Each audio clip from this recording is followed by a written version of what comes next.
Let's talk today about alcohol. It's dry January, another one of those labels for a month of the year, but if it works for you, great.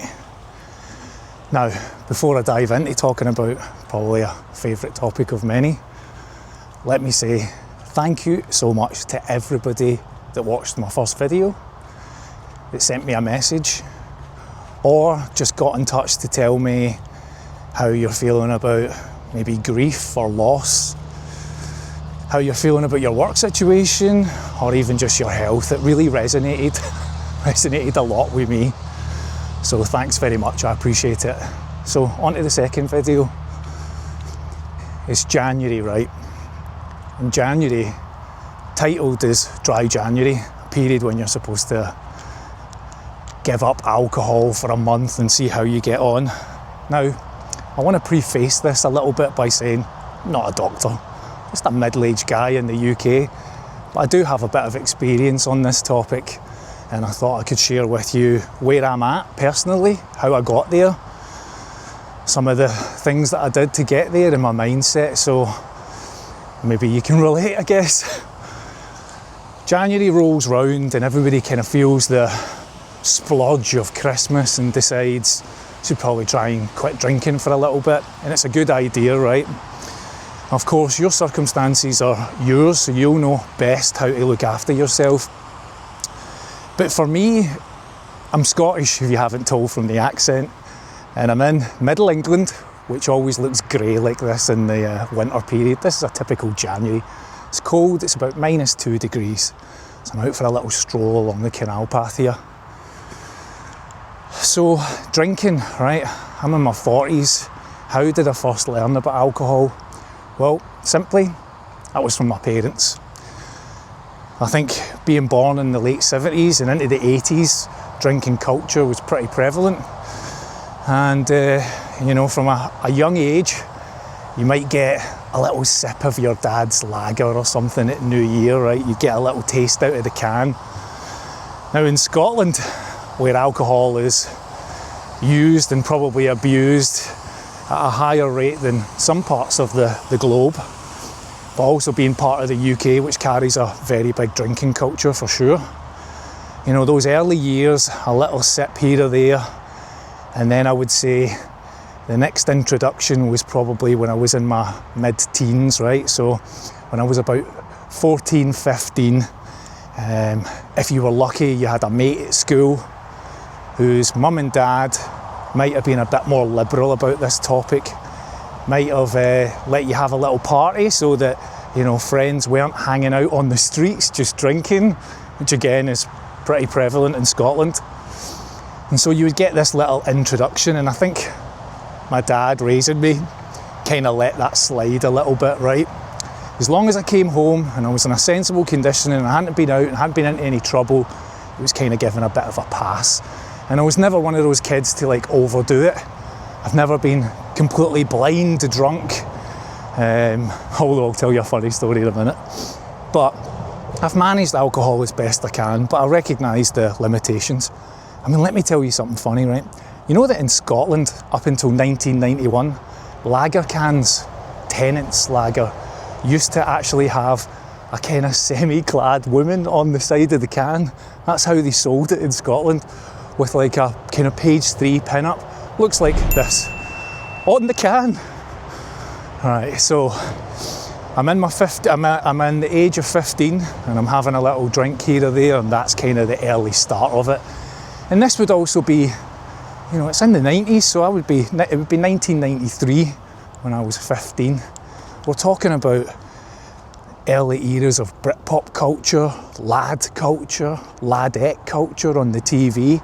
It was like drink to excess. You had magazines like Nuts, which was just aimed at teenage boys, drinking culture, music, and of course, girls. So I carry myself on, and of course, as I get into later years, partying, going out clubbing, and all of that came hand in hand with alcohol.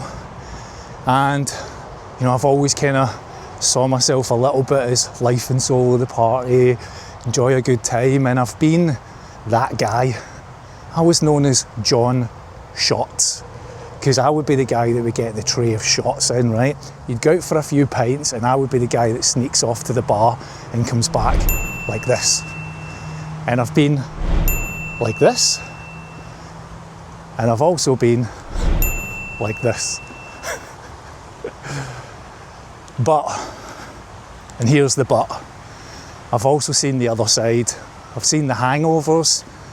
I've worked in sales, right? And I've done the client entertainment. I've taken them out for dinner, all to try and move that deal to the right place in the time when you could do that, right? Take people out for lunches and dinners. And I'll tell you, I think this would be like 2019. I was working in quite a serious sales position, and I had a really prominent client, and I was spending a lot of money with the business, and it was coming up to Christmas. And so I had a Thursday night, Christmas night out with the sales team, and a Friday afternoon lunch session with this client.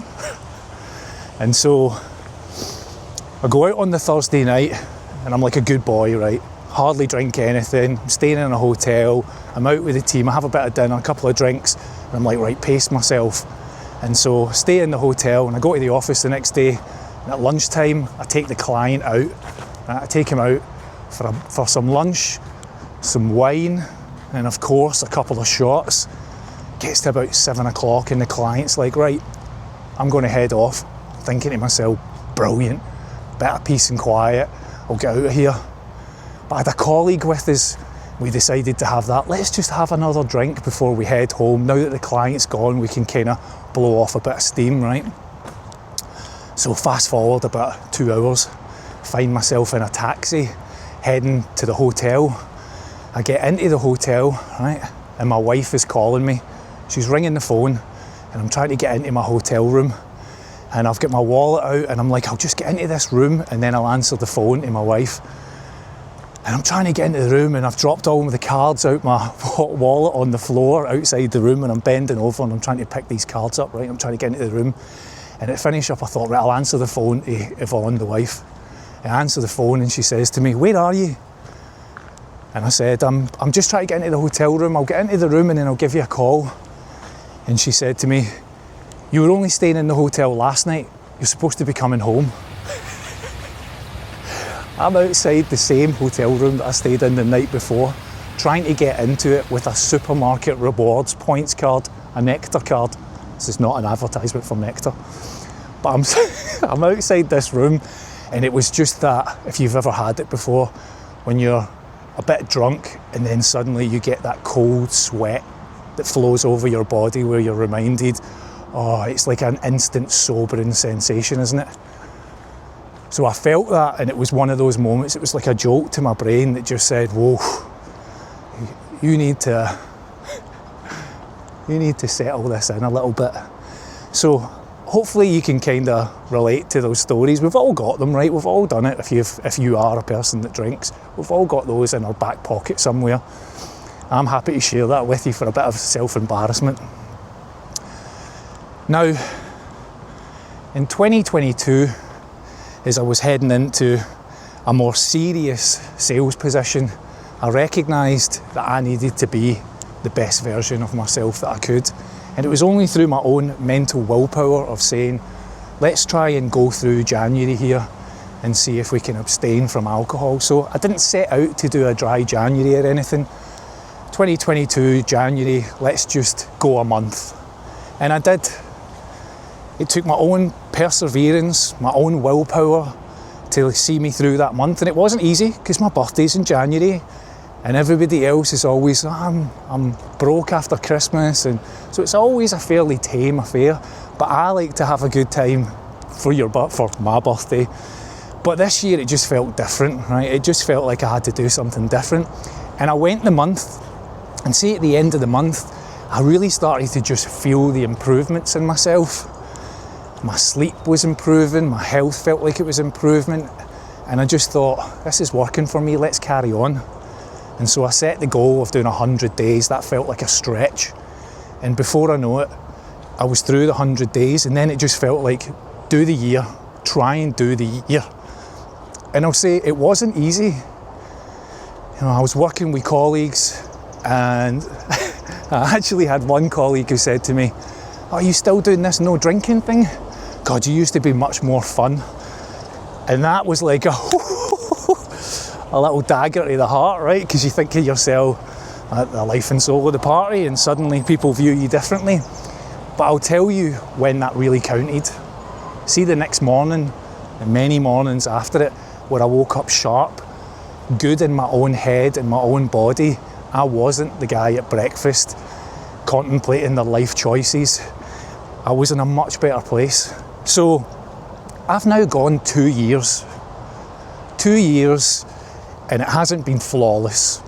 I've been to events and I've ended up maybe having a beer, but I'll tell you the difference. Having gone enough of a period to recognise the benefits, they outweigh the choices of having a drink. And so when I do slip and I have that one beer, I check myself and I think, is it really worth it?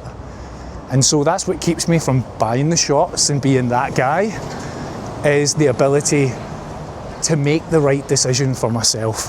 So here's a little statistic for you. By the end of 2024, per capita in the UK, the consumption of alcohol was projected to decline by 20%. So there is a movement, whether that's just in the UK, to kind of step away a little bit from alcohol. And I've got to say, for me personally, the benefits were, physically, I felt better. My mental well-being much improved, and my sleep quality. And I really feel like going through that period with my dad passing away last year, that I was in the best position I could ever be to deal with it just by giving up alcohol. So if you're thinking about it and you want to give it a go, I would encourage you, drop me a note, let me know how you're getting on. I'd love to hear from it. And as I said, I'm not an expert. However, I have seen the benefits of it, and you don't need dry January to tell you. If you want to do it any time in the year, give it a go. But look after yourself. See you in the next video.